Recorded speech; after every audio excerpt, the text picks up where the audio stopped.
This program is rated PG. It contains themes and scenes which may not be suitable for very young audiences. Parental guidance is advised.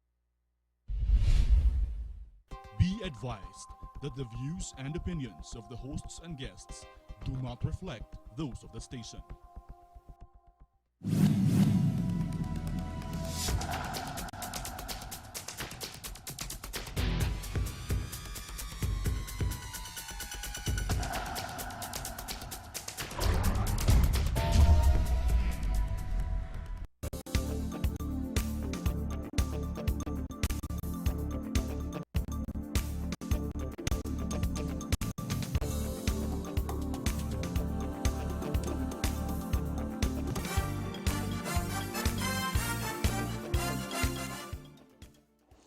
Magandang gabi po sa inyo lahat. Welcome to our show, Heartbeat Live. I'm your host, Ray Orosa. Magkakapiling tayo dito, mapag-usapan isang bagay na ubod ng halaga sa ating bayan. Alam po ninyo, madalas, I look at both sides of the issue normally. But there is one issue about which I have been consistent ever since I've had this program. Wala tayong pinakamahalagang reforma dito sa ating bansa kung hindi linisin ang ating proseso ng halalan, sapagat ito ang pinagmumula ng lahat ng katiwalian at kahayupan dito sa ating pamahalaan at sa ating bansa. Hanggang hindi nalilinis ng matinupo ang ating paraan ng pamimili ng ating mga gustong maging lingkod ng bayan, hindi tayo maaaring tawaging demokrasya. Ito po ay malaking kalokohan. Kanya sa gabi pong ito, ay nako, sa babaw po ng tindi ng aking medyo galit na kalooban, dito sa kahayupan na siyang nangyayari, lantaran sa harap ng taong bayan, minarapat ko po, anyayahan dito, ang isang tao na nagwala na rin sa Senado, marahil nakita nyo, pero pagkatapos tinigil lang media ang coverage, na parang nalagyan sila doon. Kanya hindi lumabas sa mga coverage ng TV stations, yung major TV stations. Wala na pong iba, kung dati rin naman natin panauhin dito. Si Attorney Glenn Chong, ay kanya, welcome Attorney Glenn, salamat at nakadalo ka dito. At gusto nating madinig, ito kasi tinago ito ng media. At ayaw ipalabas, lumabas lang ito sa Facebook. Kung wala ka namang cellphone, hindi mo madidinig, hindi mo malalaman. Kanya minarapat namin, bibigyan ko ng pagkakataon si Attorney Glenn Chong na makapagsalita ng nilalaman ng kanyang puso at kanyang nalalaman. Problema na pinag-aralan na niya ng 8 taon. Siya ay dating congressman ng Biliran, pero ngayon ay wala siyang tinitingnan kung hindi itong paraan ng halalan, ang kabalastugan na ginagawa ng COMELEC, ang kanilang pagkukuntsaba sa Smartmatic, para lahat ng boto ninyo binabaliwala. At saka yun, nabibili ngayon ang resulta ng lahat ng halalan. Kasi nasa Kongreso ka, nasa Senado ka, at marahil, pati sa Presidente at Vice-Presidente.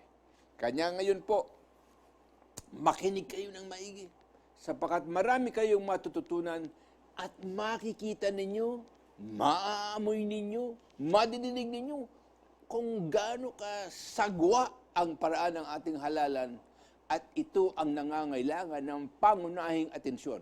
Sino mang politika na hindi sumang-ayon sa paglilinis ng COMELEC, katama ng pagtatanggal sa Smartmatic, alam mo, isa lang ang konklusyon ko. Kasama sila sa kahayupan. Kanya, welcome, Attorney Glenn. Thank you for being with us here. You heard my introductory, and I will let you take and make your statement. Ikaw, para malaman ng taong bayan ngayon, ano ba talaga nangyari dun sa Senado? Kasi pagkatapos mo, si Mr. Casino naman ang nag-testimony, tapos hindi siya pinayagang magsalita. At sino pumigil sa kanya? Walang iba kung hindi si Senator Coco Pimentel. Kanya ako'y nagugulat. Siya ba ay kasangkot? Bakit ayaw kanya pagsalitain para mabunyag at makita lahat ng pagkukontsaba at kalokohan na ginagawa ng COMELEC at Smartmatic? At yun, dito madidinig din nyo siguro pangunang beses. Magkano ba talaga ang halaga na binayad sa Smartmatic at sa mga supplies? Madidinig nyo kay Attorney Glenn. Okay, Tito Ray, magandang gabi sa inyo. Good evening, at sa good mga evening. nakikinig, nanonood po sa atin ngayon, magandang gabi po sa ating lahat. And thank you very much for having me in your program again. I feel grateful na mapalabas natin itong issue sa mas maraming tao because alam ko po na itong sindikato na I actually call them riding in tandem plus lookout, yung riding in tandem dyan, si Comelec at si Smartmatic, yung lookout naman, Magkutsaba. oo, yung lookout naman, ito yung higher officials ng PPCRV. Kaya nga ho kanina, sa forum, nanawagan po talaga ako. At unahin ko po talaga, panawagan ko po, ako'y seminarista po. Hindi lang ho ako tinawag ng Diyos, sinitsitan lang po ako. Kaya hanggang seminarista lang. God is the epitome of all that is good. You are, with all due respect, servants of God. Huwag nyo na hong payagan ang liderato ng PPCRV. Liderato, sinabi ko pong liderato, kasi hindi po talaga kasabwat yung mga volunteers dito Galamay. sa baba. Oo. I will make a distinction between two PPCRVs, Parish Pastoral Council for Responsible Voting. Yung nasa taas po, yun ang mga questionable. Etong dito sa baba, yun ang mga malilinis.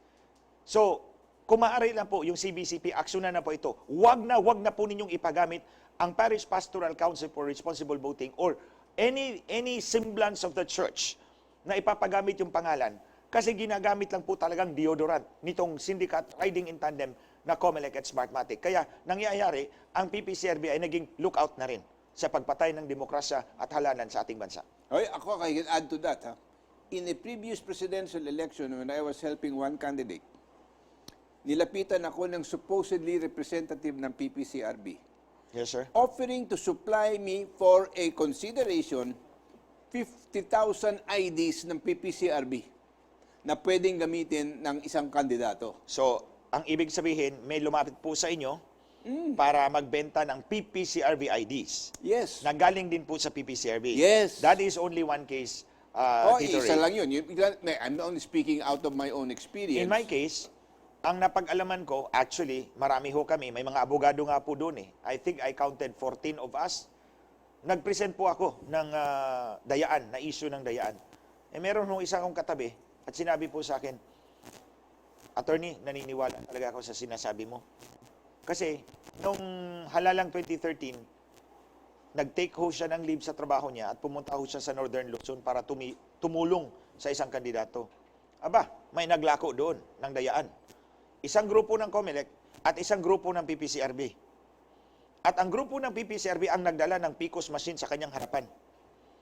Kaya panawagan ko sa mga obispo natin, huwag nyo nang pahintulutan na gagamitin pa uli ang simbahan para takpan ang dayaan sa ating halalan.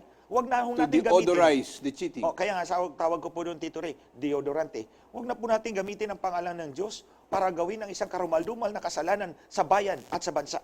Okay, let's proceed from Yes, sir. PPCRB. Go ahead. Kung Okay. anong masasabi mo. I want you to summarize kung anong sinabi mo sa Senado. Okay. At ano sana yung sasabihin mo, kanya lang ayaw kang tawagin. Okay po, ganito. Unang-una, Tito Ray, ako'y nagpapasalamat kay Tito Sen talaga. Malaki talagang pasalamat ko. Yes, alam mo, I cannot say I'm a supporter of Tito Sen in that sense, historically.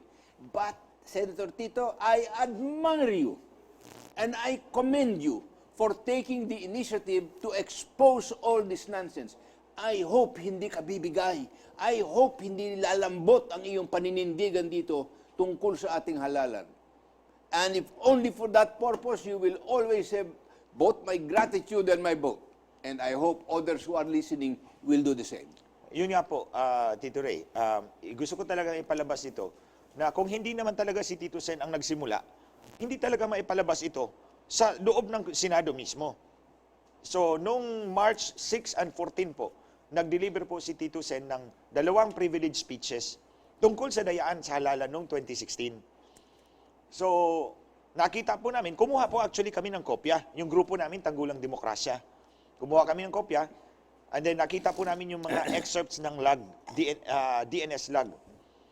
So, kinausap din po namin yung mga abogado ni Chairman Francis Tolentino, na kung pwede, isumpi na doon sa protest niya in Tolentino versus De Lima sa Senate Electoral Tribunal. Nasumpi na naman po, by God's grace, nakuha po namin yung kopya ng DNS log also. So, ang nangyari, kinumpara namin yung kopya ni Tito Sen at yung kopya na nakuha namin sa Senate Electoral Tribunal na galing mismo sa COMELEC. Nag-match po siya perfectly. So, ang nangyari po dyan sa hearing, ang purpose ko is, hindi po ako ang source ni Tito Sen. Ang purpose ko is patunayan na totoo ang sinasabi ni Tito Sen. Oo. In effect, independent po kaming grupo. Naging confirmatory ka. Yes, to Tito confirmation Sen. po kami. Independent confirmation po kami. Kung sabihin mong si Tito Sen may interest dahil politiko siya, kami, wala ho kami. Hindi naman kami mga kandidato. Napatunayan mo, hindi siya nang bobola. Hindi siya nambobola at totoo ang sinasabi ni Tito Sen. So, yun. Pinakita namin yung issue ng 459 presinto sa buong bansa na nagtatransmit na isang araw bago ang halalan. Wala pang bumoboto, may transmission na. Yes. Nagsimula yun actually, Tito Ray, alas 6 ng May 8. Bandang alas 6 ng May 8 Ng umaga. ng umaga. Ang eleksyon ho, May 9 pa po. Oo. So, yung May 8 po, alas 6, nagsimula na yon at tuloy-tuloy na yon hanggang gabi, hanggang magdamag, hanggang buong umaga, hanggang umaga ng May 9. Oo. Wala pang balotang pumasok sa mga makina. Pero itong 459, nagtatanong na doon sa DNS server. Parang ganito ang explanation yan. Ang makina po, ito po yung makina. Yung nasa presinto. Yung DNS server naman dito sa kabila. Pag ready na po itong makina ng resulta, hindi niya alam kung saan ipapadala ang resulta. So tatawag siya dito kay DNS, Domain Name System Server. Tatawag siya para itong directory assistance na tandaan mo dati, pag nung landline pang gamit natin, wala pang cellphone, tatawag tayo sa, anong number nga ba yun? Basta 3 number yun, tapos magtatanong ka kung nung telephone number ng Department of Foreign Affairs, gano'n, di ba? Parang directory assistance. Ganon din yung DNS. Hindi na alam ng makina kung saan ipapadala ang resulta. So tatawag siya kay DNS at mag-i-inquire siya, sasabihin niya, may resulta na ako, saan ko ipapadala ito? Ang code na papadalahan is, in our case, ng example na ginamit ko, is code 1730. So ito naman si DNS, hahanapin sa database niya kung sino si 1730. So tatawag siya doon uli kay makina at sasabihin, si 1730 ay municipal canvassing system ng Ragay, Camarines Sur. So that's the first step of that transmission process. The second step, alam na ni makina na si 1730 ay si Ragay. Ipapadala na niya yan doon sa municipal canvassing system sa Ragay. Kaya sinasabi mo, nangyari dyan, 459 machines dito, nagpadala dun sa Ragay. No, nagpadala doon sa DNS. Nagtatanong na sila. Hindi. Pero after that, nagpadala sila. ng Wala resulta. tayong evidence doon sa second half. Oo. Yung first half meron. Yun ang sinabi ni Tito Sen. Yun yung na-confirm namin, yung first half. Na itong 459, nagtatanong na, ready na sila ng resulta, May 8 pa lang. At nagtatanong na sila, saan ipapadala itong aming mga resulta. Wala pa tayong nakita dito sa pangalawang step. Yung makina, nagpadala na diretso ng resulta. Wala tayong evidence doon. Pero, hindi walang evidence. Meron tayong evidence, pero this pertains to 2010. So, ibig sabihin, 2010 pa, ito na ang kalakaran nila. So, ito sana ang gusto kong ipakita sa pangalawang hearing. Kasi yung first part, napakita ko sa first hearing. Yung second hearing, gusto ko ipakita yung second part. What were you going to show? 8 presinto. Yung isang presinto, sinabi ng makina, wala akong na-transmit sa 3 server. Kasi 3 yan eh. Magpapadala siya sa canvassing system sa munisipyo, magpapadala siya sa central server sa COMELEC dito, at sa transparency server para sa media. 3 yan. Sinabi ng makina, wala po akong napadalang resulta. Inimpake ang makina alas 8:39 ng gabi. So nakaimpake na yung makina kasi hindi naman siya nakapag-transmit. Aba, alas 11:23 ng gabi. 2 hours and 44 minutes later, may natanggap na electronic transmission doon sa munisipyo. Ang tanong, Saan ang galing? saan ang galing yun? Ipatay na yung makina doon sa presinto. Makikita mo talaga yung log ng makina. Patay na yung makina, sinabi niya, wala siyang napadala. Ang sabi ho ng election officer, Sir, lumilipad-lipad pa po yung resulta. Sabi ko, sampaling kita dyan. Bakit may lumipad? Sinabi ng makina, wala siyang napadala eh. Bakit may nag-touchdown, walang nag-take off? Oo. Malinaw yun. Walang nag-take off, pero may nag-touchdown. So, ibig sabihin, may nagpadala na ibang makina. Nagpapanggap siya na siya yung nasa presinto. Pero hindi pala totoo. Okay, let's pause for a while because we have a few reminders. Babalik po tayo. Huwag kayong mawawala.